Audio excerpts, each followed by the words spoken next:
नमस्कार श्रोते हो. आज आपण ऐकणार आहोत शाहीर अण्णाभाऊ साठे लिखित स्मशानातील सोनं.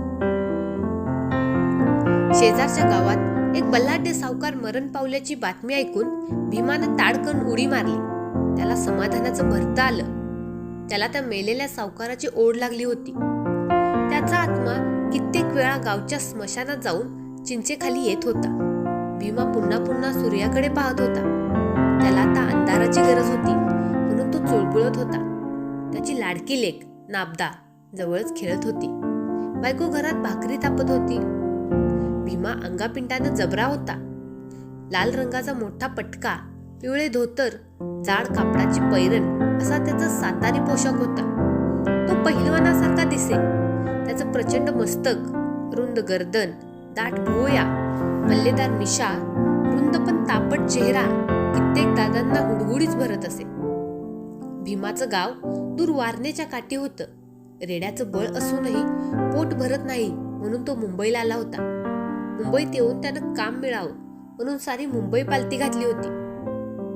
पण त्याला काम मिळत नव्हतं. आपल्याला काम मिळावं, आपण कामगार व्हावं, पगार आणावा, बायकोला पुतळ्यांची माळ करावी अशी कित्येक स्वप्न फाटून भीमा निराशा होऊन त्या उपनगरात जंगलात आला होता.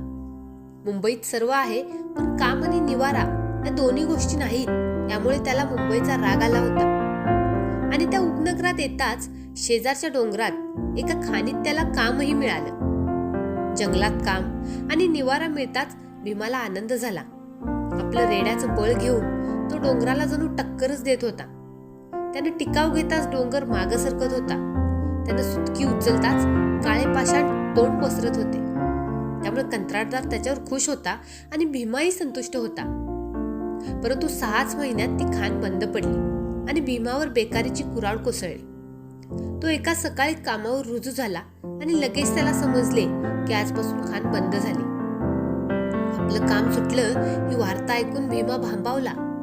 उपासमार त्याच्या पुढे नाचू लागली. क्षणात तो विवंचनेच्या डोहात बुडाला. आता उद्या काय, हा एकच प्रश्न तो स्वतःला विचारू लागला.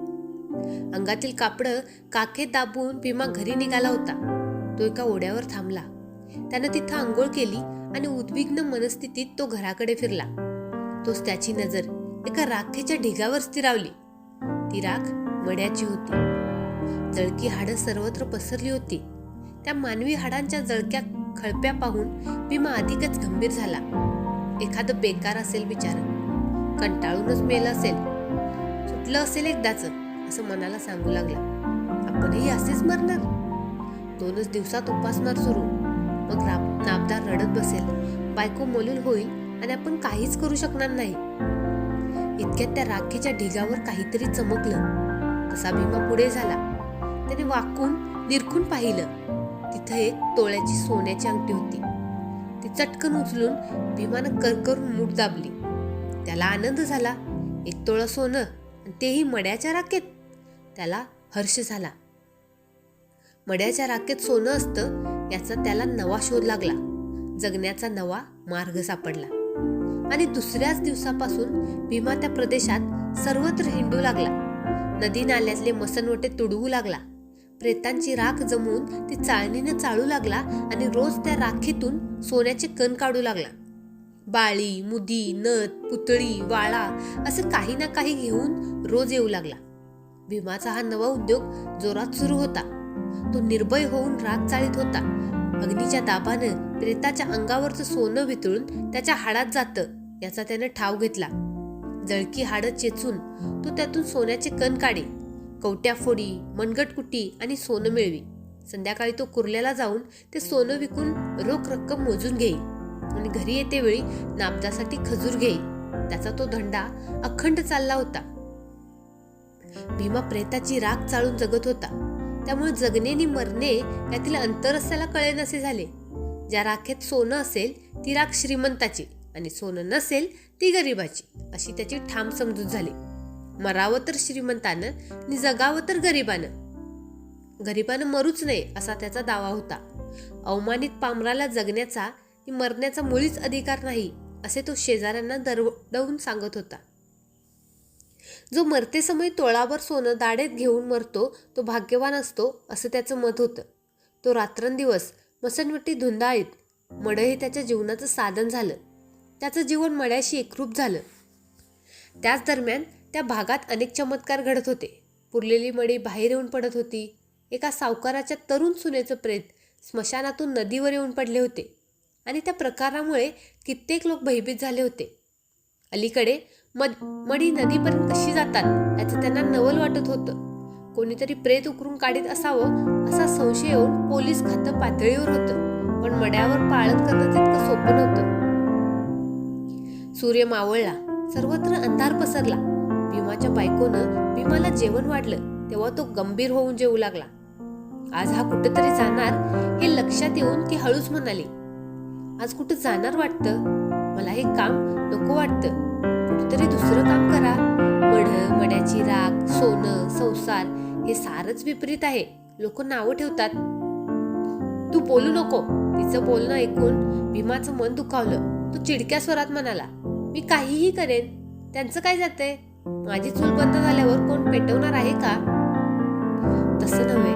नवऱ्याचा तो उग्र चेहरा पाहून ती हळूच म्हणाली, भूतासारखं हे हिंडणं चांगलं नाही. मला भीती वाटते म्हणून म्हणते.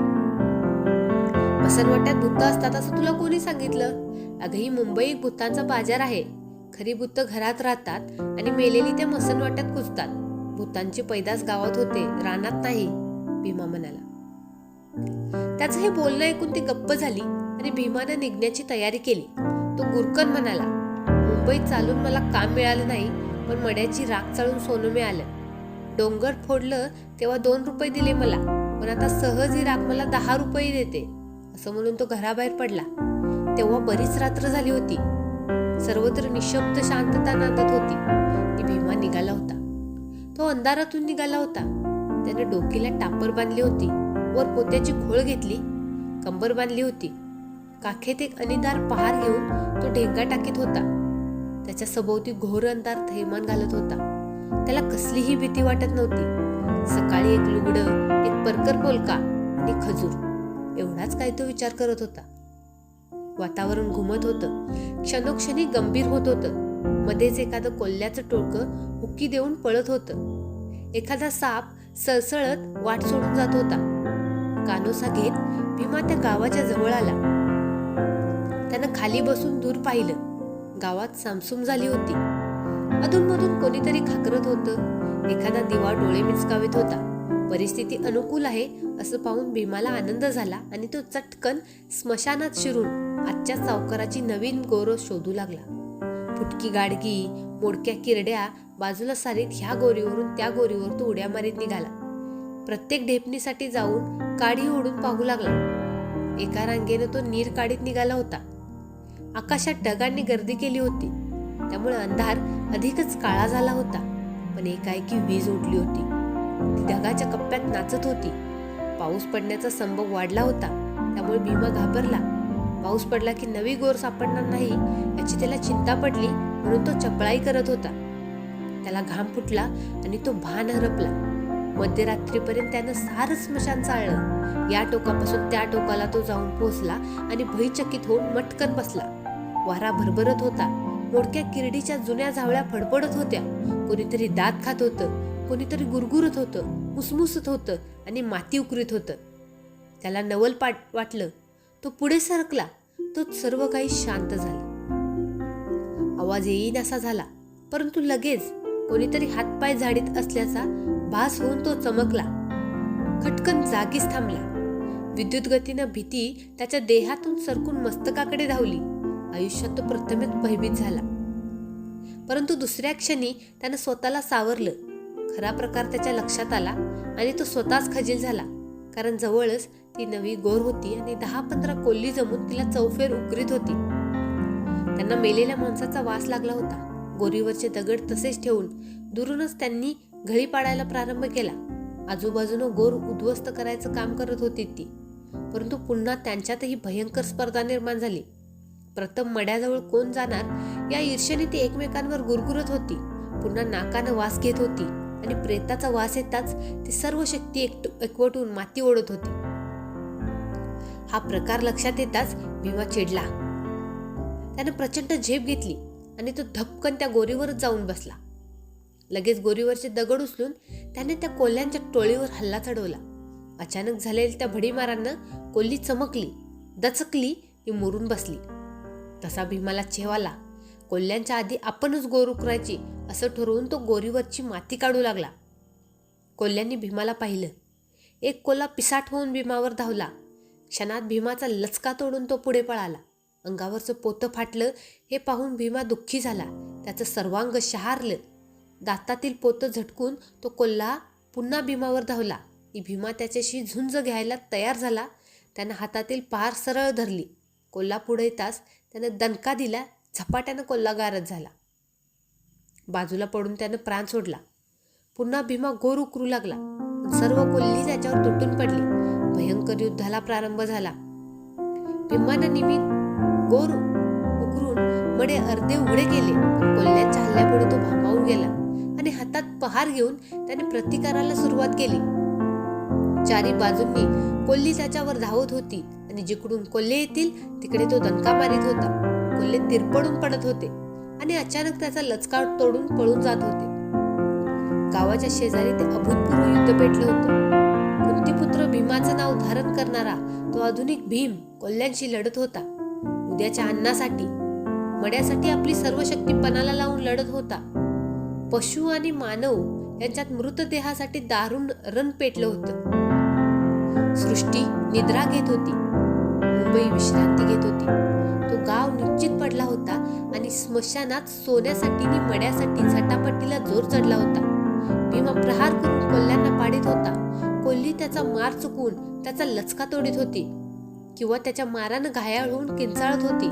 भीमा लचका तुटताच विवळत होता, शिव्या देत होता. शिव्या, मार, गुरगुरणे, किंचाळणे यामुळे ते स्मशान थरारले होते. कितीतरी उशिराने कोल्ह्यांचा हल्ला थांबला. अंधारात दबा धरून ती सर्व कोल्ही विश्रांती घेऊ लागली आणि अवसर मिळताच भीमानं त्या गोरीतील ते प्रेत माती काढून मोकळ केलं. तोंडावरचा घाम पुसला आणि तो त्या गोरीत तोच पुन्हा कोल्ही तुटून पडली. ती पुन्हा हाणामारीला सुरुवात झाली. परंतु भीमाच्या प्रचंड शक्तीपुढे अखेर कोल्ही पराभूत झाली. त्यांनी आपला पराजय कबूल केला. भीमानं त्या प्रेताच्या काखेत हात घालून जोरानं ते प्रेत उपसून वर काढलं. मग काडी ओढून प्रेताची पाहणी केली. दडदडीत ताटलेलं मड त्यांच्यापुढे एक गोरीत उभं होतं. त्यानं चपळाई करून त्या प्रेताचा हात चपापून पाहिला. एक अंगठी सापडली. कानात मुदी होती. ती भीमानं ओरबाडून काढली. नंतर त्याला आठवण झाली की प्रेताच्या तोंडात नक्की सोनं असणार. त्यानं तोंडात बोटं घातली पण प्रेताची दातखिळी घट्ट बसली होती. क्षणात त्यानं आपली पहार प्रेताच्या जबड्यात घालून त्याची बचाळी उचकटली. एका बाजूने ती पहार जबड्यात घालून दुसऱ्या बाजूने आपली बोटं त्या प्रेताच्या तोंडात घातली आणि त्याच वेळी दबा धरून बसलेल्या कोल्ह्यांनी कोल्हेगोळी केली. सर्वांनी हुक्की देऊन पळ काढला पण त्यांच्या त्या ओरडीनं गावातील कुत्री जागी झाली. कुत्र्यांनी गाव जागा केला. अरे कोल्ह्यांनी प्रेत खाल्लं असं कोणीतरी ओरडलं आणि ते ऐकून भीमा घाबरला. त्यानं प्रेताच्या तोंडातून एक अंगठी काढून खिशात टाकली आणि घाईघाईनं पुन्हा डाव्या हाताची बोटं प्रेताच्या दाढेत घालून सर्व कोपरे चाचपचून पाहिलं. बोटं काढून नंतर प्रहार करण्याऐवजी प्रथम त्यानं पहारच काढली. खटकन त्याची बोटं प्रेताच्या दातात अडकली. अडकीत त्यात सुपारी सापडावी तशी सापडली. भयंकर कळ त्याच्या अंगात वळवळली आणि त्याच वेळी गावाकडून कंदील घेऊन माणसे येत असलेली दिसली. तसा तो भयभीत झाला. त्याच्याकडेच येणारी माणसं पाहून तो अधिकच चिडला. त्यानं हातातील लोखंडी प्रेताच्या टाळूवर जोराने मारले आणि त्या दणक्याने त्याची बोटं अधिकच अडकली. प्रेताचे दात बोटात रुतले. त्याच्या अंगात मुंग्या उठल्या. हेच खरं भूत. हे आज आपणाला पकडून देणार. लोक येऊन त्या प्रेतासाठी मला ठार करतील नाहीतर मारून मारून पोलिसांच्या हवाली करतील असं वाटून भीमा अगतिक झाला. वैतागला, निर्भान झाला. सर्व शक्ती एकवटून तो प्रेतावर प्रहार करू लागला. सोड मला, तो जोराने ओरडला. गावकरी जवळ येत होते. भीमा अडकला होता. मग त्याने विचार केला आणि नंतर प्रहार त्या प्रेताच्या जबड्यात घातली आणि मग हळूच बोटं ओढून काढली. तेव्हा ती कातरली गेली होती. फक्त चामडीला चिकटून लोंबत होती. ती तशीच मुठीत घेऊन त्यानं पळ काढला. भयंकर कळ अंगात येऊन तो पळत होता. तो घरी गेला. तेव्हा त्याला ताप भरला होता. त्याची ती स्थिती पाहून घरात रडारड सुरू झाली. डॉक्टरनं भीमाची ती 2 बोटं कापून काढली आणि त्याच दिवशी खाणीचं काम पुन्हा सुरू झाल्याची बातमी आली. तो ऐकून हत्तीसारखा भीमा लहान मुलाप्रमाणे रडू लागला. डोंगर फोडणारी ती 2 बोटं तो स्मशानातील सोन्यासाठी गमावून बसला होता. धन्यवाद.